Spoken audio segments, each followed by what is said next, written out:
The Pirate Ghosts of Gombi Isle.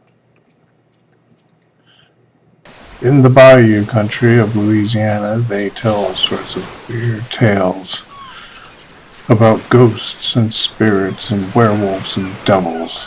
They say that Gombi Island, just beyond the mouth of Caliu Bayou, is haunted by the ghost of a ferocious pirate who skulks about after dark to protect his buried treasure. Once a young man named Louis decided he wasn't going to be put off by any ghosts and made up his mind to go to Gombi Island at night and dig up the treasure for himself. Nighttime would be best, for he feared the daylight hours even more, when the tough waterfront hoodlums would steal the treasure from him if they knew he had found it.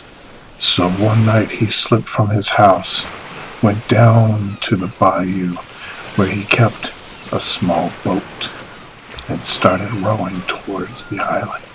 It didn't take him long to get there, and when he did, he beached the canoe, took out his shovel, selected a likely spot near an old tree and began to dig.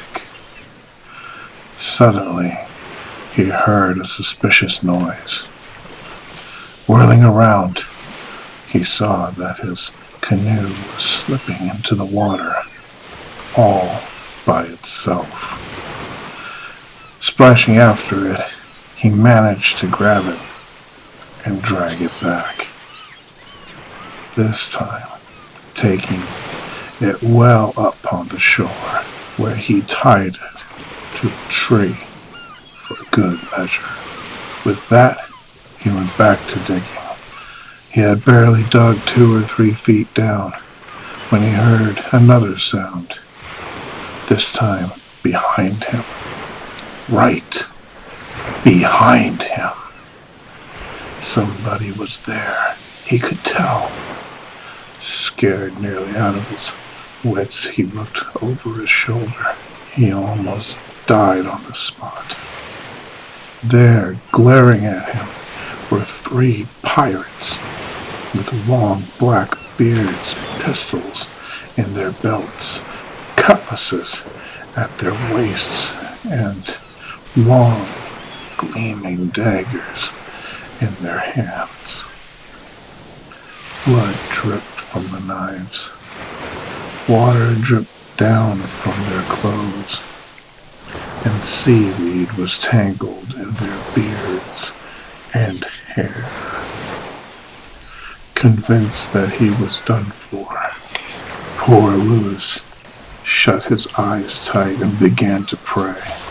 After a minute or two, as nothing had happened to him, he opened his eyes and peered up.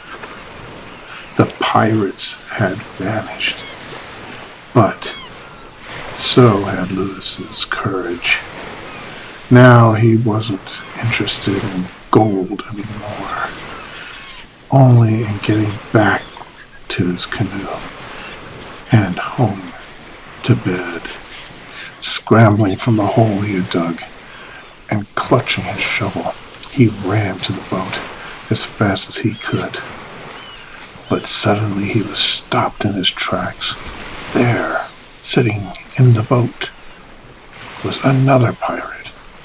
He was bigger than the others, and he wore a long coat with a long, shiny belt, a black cocked hat, huge gleaming golden earrings, and a heavy, muddy boots.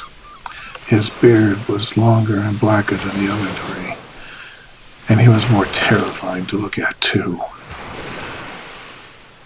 Like the others, he appeared to be soaking wet, blood dripping down his face and tangled in his mustache and beard were squirming live shrimps and slimy strands of seaweed.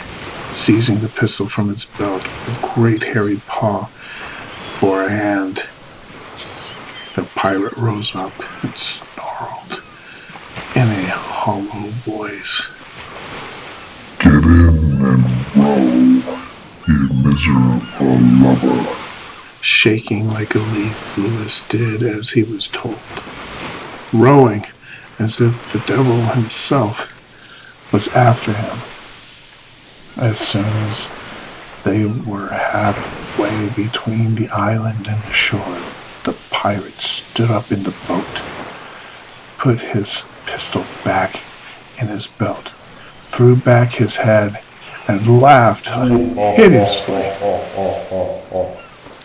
Then, springing over the side, he sank to the bottom of the bayou. Just like that.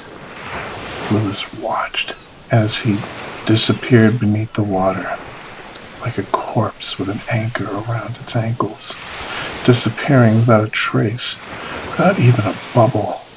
When he got home and bust through the front door of his home, poor Lewis's wife let out a blood-curdling scream and rushed to her room, bolting the door behind her. It wasn't until Lewis glimpsed himself in the mirror that he understood why. She hadn't recognized him. He hardly recognized himself. And no wonder. His hair had turned snow white.